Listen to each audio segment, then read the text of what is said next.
누가복음 15장 말씀입니다. 계속해서 우리 예수님께서는 제자들에게 제자도를 가르쳐주고 계십니다. 15장도 그런 차원에서 우리가 이해를 해야 하는데요. 제자라면 어떻게 해야 될 것인가 하는 그런 것입니다. 이제 상황은 이 바리새인들과 서기관들이 예수님께서 세리와 죄인들과 이렇게 같이 함께한다, 식사도 같이 하고 또 그들도 만나고 있다 하는 것을 이제 비난을 했습니다. 어째서 이 죄인들과 함께하느냐, 이제 이런 비난을 했을 때 예수님께서 그들에게 세 가지 비유의 말씀을 하신 것이죠. 그래서 이 세 가지 비유의 말씀이 일단 그들에게 하신 것이 1차적인 것이고, 그리고 이 모든 과정을 옆에서 제자들은 지켜보고 있는 것이죠. 항상 제자들은 예수님을 따라다니고 있기 때문에, 그래서 이 비유의 말씀이 이 바리새인들과 서기관들에게 주는 그런 의미와, 그리고 제자들의 또 입장에서 이 비유의 말씀을 어떻게 이해하는가, 그런 차원에서 우리가 이 말씀을 생각해 봐야 하겠습니다. 세 가지 비유의 내용은 공통점이 있고 또 차이점이 있죠. 공통점이라는 것은 잃은 것을 찾았다 하는 그런 게 공통점입니다. 근데 누가 이 잃은 것을 찾은 것에 대해서 누가 기뻐하는가? 주인이 기뻐하고 있는 것이죠. 그러니까 결국 이것을 이제 비유를 해석을 해본다면 하나님은 이 죄인들이건 잃은 자들을 찾는 것을 기뻐하신다 하는 측면에서 우리가 첫째 이해를 해야 합니다. 그런데 그 잃은 자가 어떤 자들인가, 오늘 본문을 자세히 살펴보면 그 누구라도 다 합니다. 그 누구라도. 그래서 이 첫 번째 비유에서는 양이었고, 잃은 양이었고, 두 번째 비유는 잃은 드라크마잖아요. 그러니까 한쪽은 생물이고 한쪽은 무생물입니다. 그리고 세 번째 비유는 사람입니다. 둘째 아들, 사람. 그리고 또 첫째 아들도 또 역시 어찌 보면은 첫째 아들은 겉으로 보기에는 선량한 것 같지만 지금 둘째 아들에 대한 시기심으로 아버지를 원망하고 죄를 짓고 있죠. 그도 죄인이죠. 그런데 그 첫째 아들에 대한 이 아버지의 태도는 그도 너는 내 아들이라고 또 포용하시는 모습을 보는 것이죠. 그래서 여기서 이 큰아들은 결국 지금 이 바리새인들과 서기관들을 말하는 것입니다.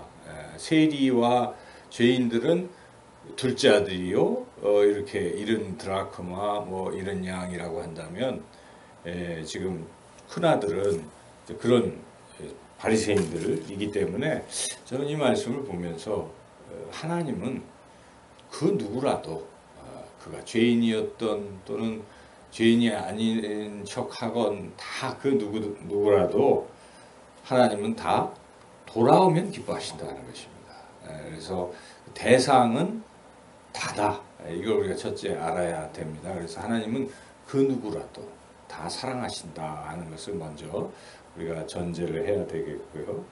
두 번째 중요한 또 핵심은 그 누구라도 일단 회개를 해야 되는 것이죠. 회개.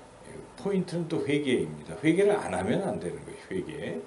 그래서 여기 공통점에 첫 번째 잃은 양에 있어서도 그 비유를 잃은 양을 찾은 기쁨을 얘기하면서 끝부분에 결론적으로 뭐라고 말씀하고 있습니까? 7절을 같이 한번 읽어볼까요?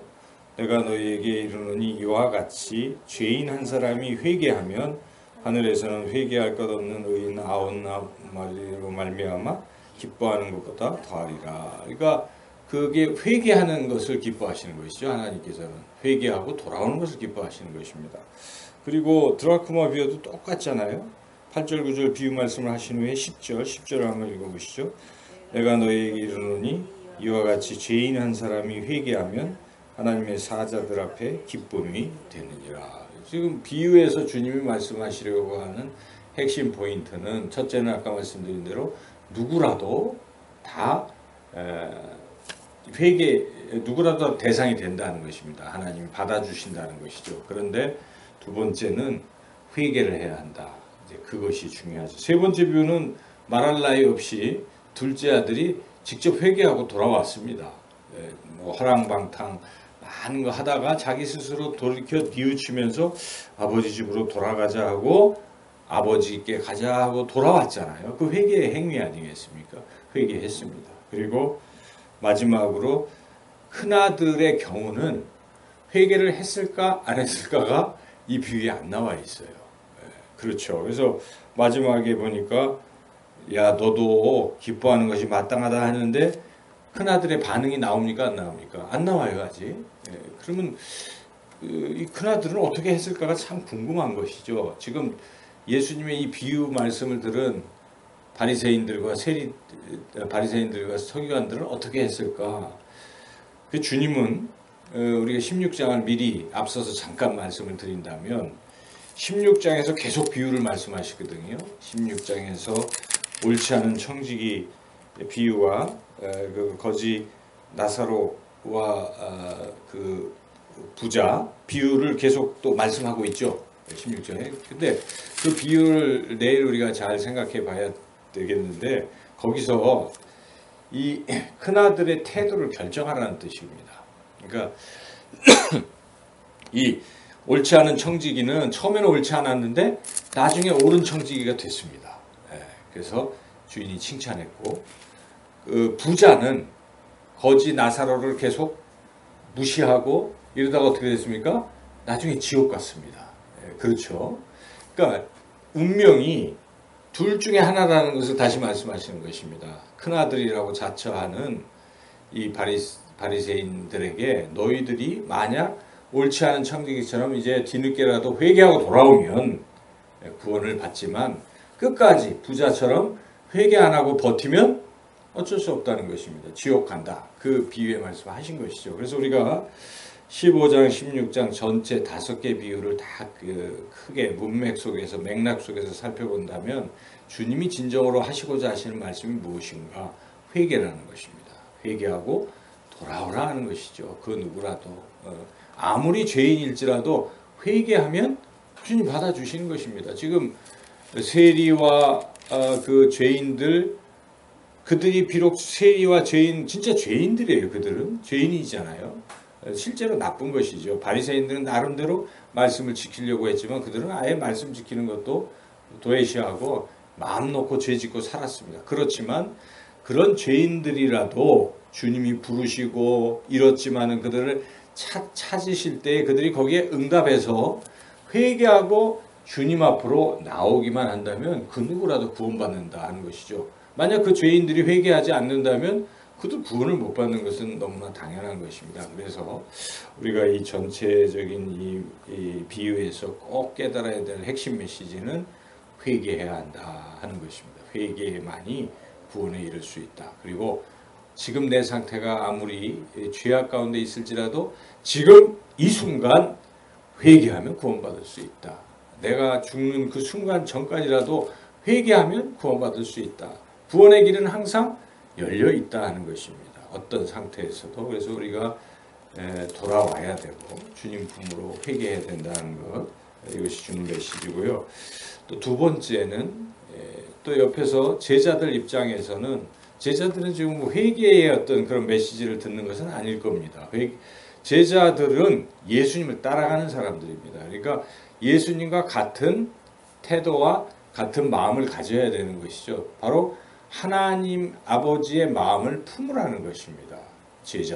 제자들은 그 누구라도 받아들일 수 있어야 되는 것입니다. 그들이 만약 회개를 한다면, 회개 안 하면 받아들일 수는 없는 거죠. 그건 여기 보면 아버지도 둘째 아들이 회개하기를 기대하고 기다렸지만 그가 안 돌아왔으면 할 수 없는 것입니다. 그런데 딱 돌아오니까 아버지가 막 가서 맞아주는 거죠. 그래서 제자들은 항상 그 누구라도 회개하면 어떻게 해야 됩니까? 품어주는 것이죠. 돌아오면 품어주는 것입니다. 그래서 베드로가 그런 마태복음에 보면 몇 번 용서해야 됩니까? 그러면 그가 와서 잘못했다고 돌아오면 70번에 7번이라도 용서하라. 근데 용서의 전제가 와서 잘못했음을 고백했을 때 용서가 되는 것이죠. 뭐 잘못했다고 안 하는데 또 용서는 안 되는 거잖아요.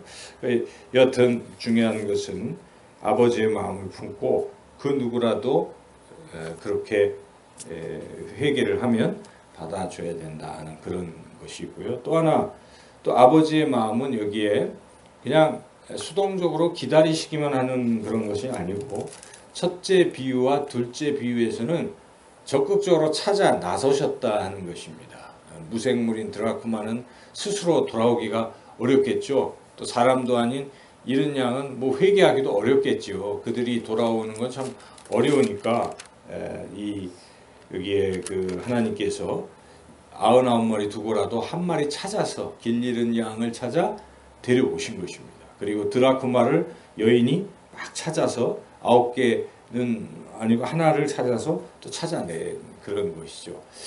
그래서 이것은 우리가 제자들은 결국 잃은 양들을 찾아야 된다는 것입니다. 잃은 양이 누구겠습니까? 잃은 양은 이 세상에 하나님을 모르고 믿지 않는 영혼들이 잃은 양인 것입니다. 그래서 우리는 늘 믿지 않는 이들을 주님께로 데려오려는 그러한 간절한 마음, 잃은 양을 찾는 이런 태도와 마음을 가지고 그들을 또 주님께로 초청을 해야 되겠다 하는 그런 교훈을 우리가 얻게 됩니다. 오늘 이 세 가지 비유를 통해서 다시 정리를 한다면, 첫째는 하나님은 그 누구라도 다 받아주실 마음을 가지고 계시다 하는 것입니다. 우리도 하나님처럼 그 누구라도 회개하고 돌아올 때 다 용납하는 그런 마음을 가져야 되겠고, 둘째는 우리 자신을 또 생각해 볼 때 항상 우리는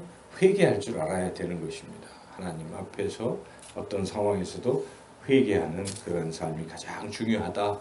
우리가 꼭 바리새인이라고 말하기는 어렵지만은 혹시 삶에서 그런 태도를 가질 수도 있기 때문에, 나는 큰아들인데 저 사람은 왜 하나님의 저한테는 이러십니까? 라고 또 그런 불만을 갖고 있다든지 그러면 안 되는 거죠. 그래서 우리가 혹시 그랬다면 회개하는 이런 자세. 그리고 마지막으로는 이 세상에는 잃은 양이 너무나 많은 것입니다. 여기는 한 마리지만은 온 세상에 지금 20억이 크리스찬이면 나머지 50억은 크리스찬이 아니잖아요. 잃은 양이 얼마나 많습니까? 잃은 양을 찾아 나서시는 아버지의 마음을 품고 우리가 한 영혼도 우리가 귀하게 여기고 또 그들을 주님께로 인도하는 그러한 삶을 사시기를 주님의 이름으로 축원합니다.